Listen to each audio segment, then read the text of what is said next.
Assalamualaikum warahmatullahi wabarakatuh. Salam dan bahagia Bapak Ibu guru penggerak. Perkenalkan, nama saya Ervin Komalasari, calon guru penggerak angkatan 9. Saya mengajar di TK Dharma Wanita Ngajo, Kecamatan Mojoanyar, Kabupaten Mojokerto. Video ini berisi tugas koneksi antar materi modul 3.1 pengambilan keputusan berbasis nilai-nilai kebajikan sebagai pemimpin.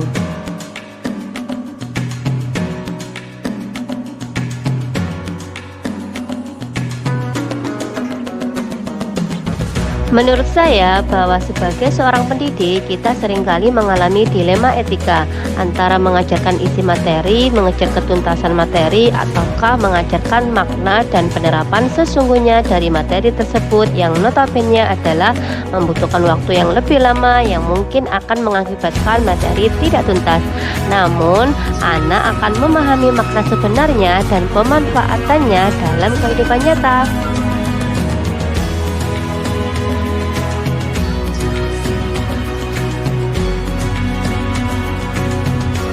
Nilai-nilai dalam suatu pengambilan keputusan yang saya pegang adalah apapun keputusan yang saya buat harus dapat dipertanggungjawabkan serta berpihak pada murid. Pengambilan keputusan tersebut juga diharapkan akan memberikan dampak positif pada lingkungan sekolah, yaitu terciptanya lingkungan yang aman, nyaman, tanpa adanya perselisihan. Sebagai pemimpin pembelajaran, maka keputusan yang saya ambil akan menentukan apa yang akan murid saya dapatkan dari pembelajaran yang saya laksanakan. Maka keputusan yang saya ambil haruslah mampu menuntun tumbuh kembang anak sesuai dengan kodrat alam dan zamannya. Pengambilan keputusan harus mengutamakan kebutuhan belajar murid dan juga pembentukan karakter murid melalui pembelajaran berdiferensiasi dan sosial emosional.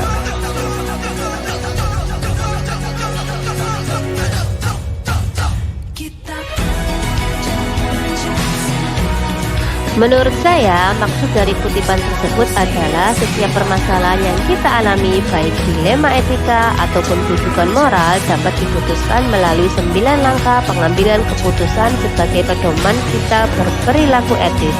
Sehingga keputusan yang kita ambil harus didasarkan pada nilai-nilai kebajikan universal, yaitu tanggung jawab dan berpihak pada murid. Bagaimana filosofi Ki Hajar Dewantara dengan Pratap Triloka memiliki kaitan dengan penerapan pengambilan keputusan sebagai seorang pemimpin? Yang pertama adalah Ingarso Sung Tulodo, yaitu filosofi ini menegaskan bahwa kita sebagai pemimpin pembelajaran hendaknya memberi teladan yang bijak dalam pengambilan keputusan.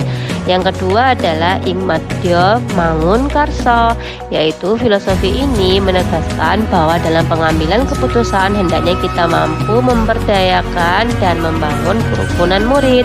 Dan yang ketiga adalah Tutpuri Handayani.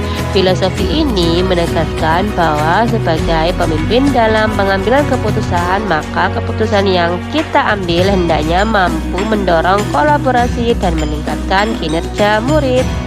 Bagaimana nilai-nilai yang tertanam dalam diri kita berpengaruh kepada prinsip-prinsip yang kita ambil dalam pengambilan suatu keputusan. Nilai-nilai kebajikan yang sangat mempengaruhi kebijakan kita dalam pengambilan keputusan adalah keadilan dan tanggung jawab. Adil berarti menempatkan sesuatu sesuai dengan porsinya, sedangkan tanggung jawab berarti mampu menanggung resiko dari keputusan yang telah kita pilih. Nilai ini harus ditanamkan sejak dini dan dibudayakan dalam lingkungan sekolah agar kelak murid kita menjadi orang yang bijak dalam mengambil keputusan. Bagaimana materi pengambilan keputusan berkaitan dengan kegiatan coaching, bimbingan yang diberikan pendamping atau fasilitator dalam perjalanan proses pembelajaran kita, terutama dalam pengujian pengambilan keputusan yang telah kita ambil.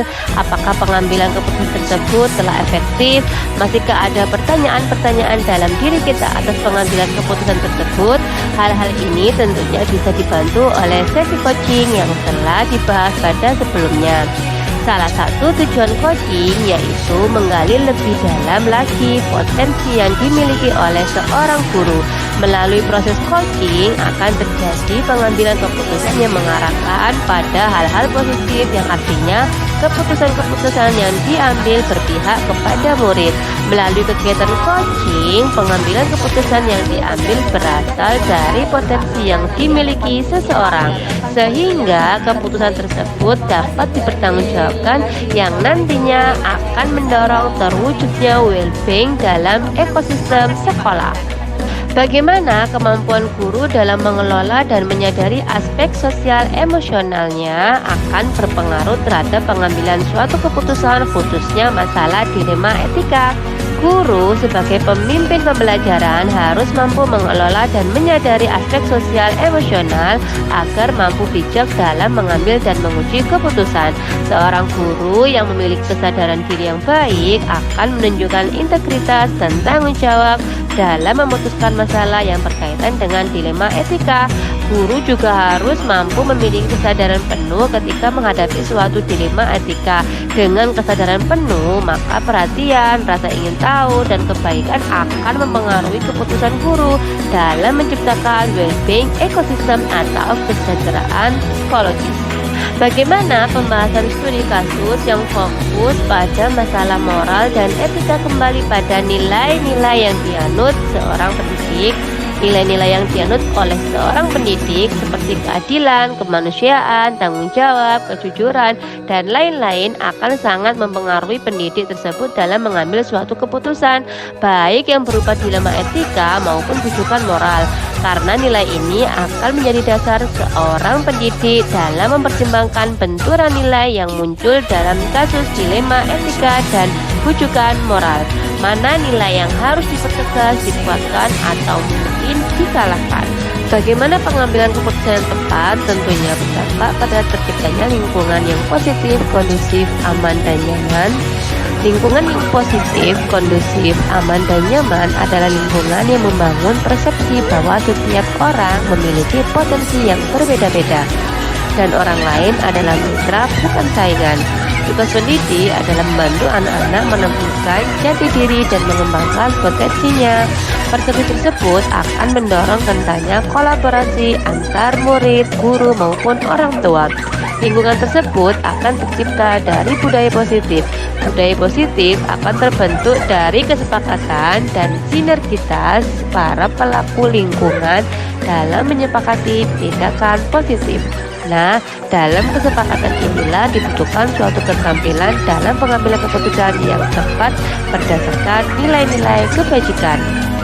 Apakah tantangan-tantangan di lingkungan Anda untuk dapat menjalankan pengambilan keputusan terhadap kasus-kasus dilema etika ini? Adakah kaitannya dengan perubahan paradigma di lingkungan Anda? Tantangan itu muncul ketika tidak ada komunikasi dan keterbukaan dalam lingkungan. Pada kasus pengambilan keputusan dari suatu masalah dilema etika, dibutuhkan suatu kejelian dalam analisisnya. Akankah menggunakan prinsip and based thinking, rule based thinking, atau care based thinking dalam penyelesaiannya? Oleh karena itu, perlu adanya komunikasi dan keterbukaan untuk memetakan suatu masalah dilema etika berdasarkan paradigmanya, seperti individu versus kelompok, keadilan versus kasihan, kebenaran versus kesetiaan, atau jangka pendek versus jangka panjang.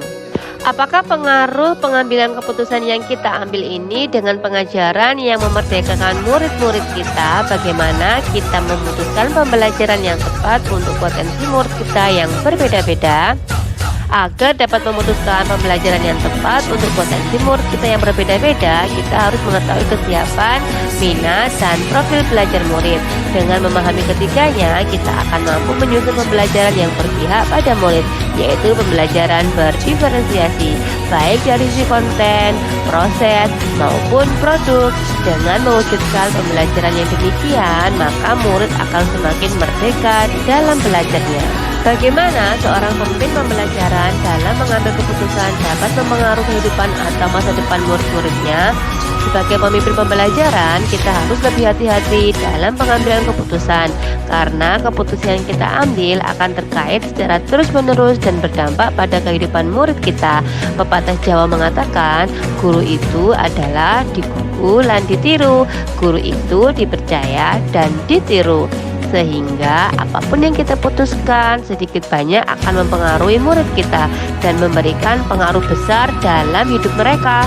Apakah kesimpulan akhir yang dapat Anda tarik dari pembelajaran modul materi ini dan keterkaitannya dengan modul-modul sebelumnya?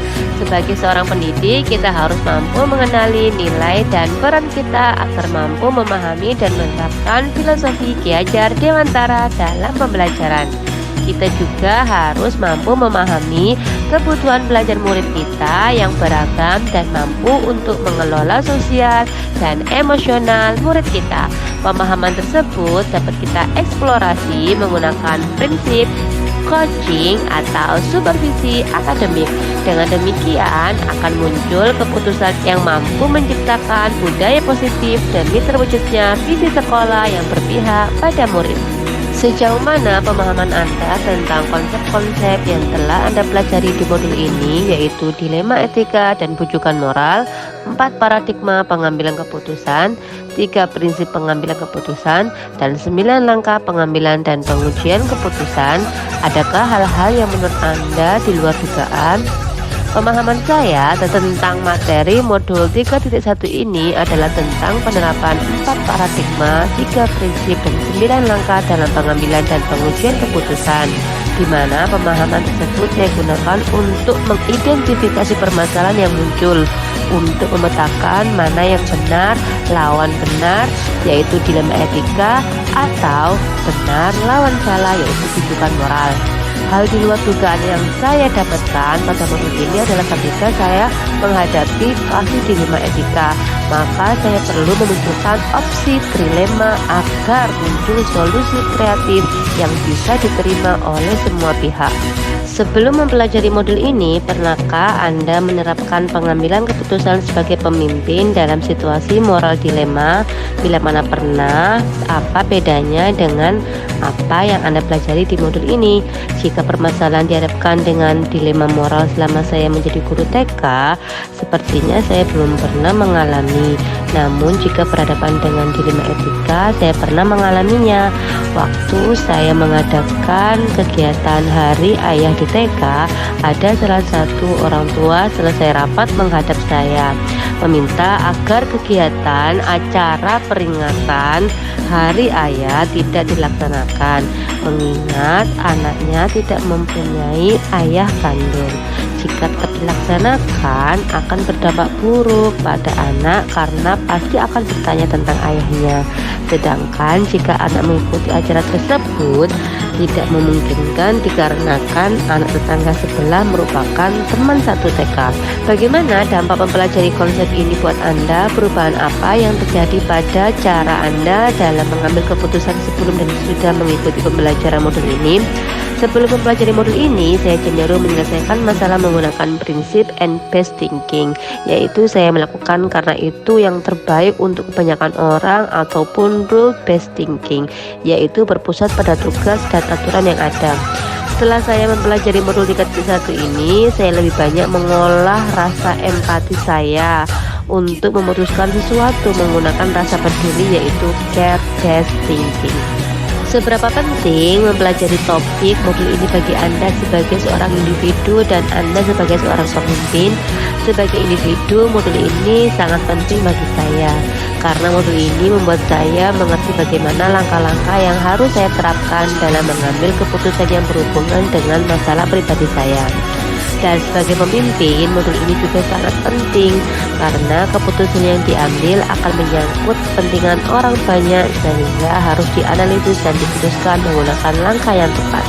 Terima kasih, semoga bermanfaat. Wassalamualaikum warahmatullahi wabarakatuh.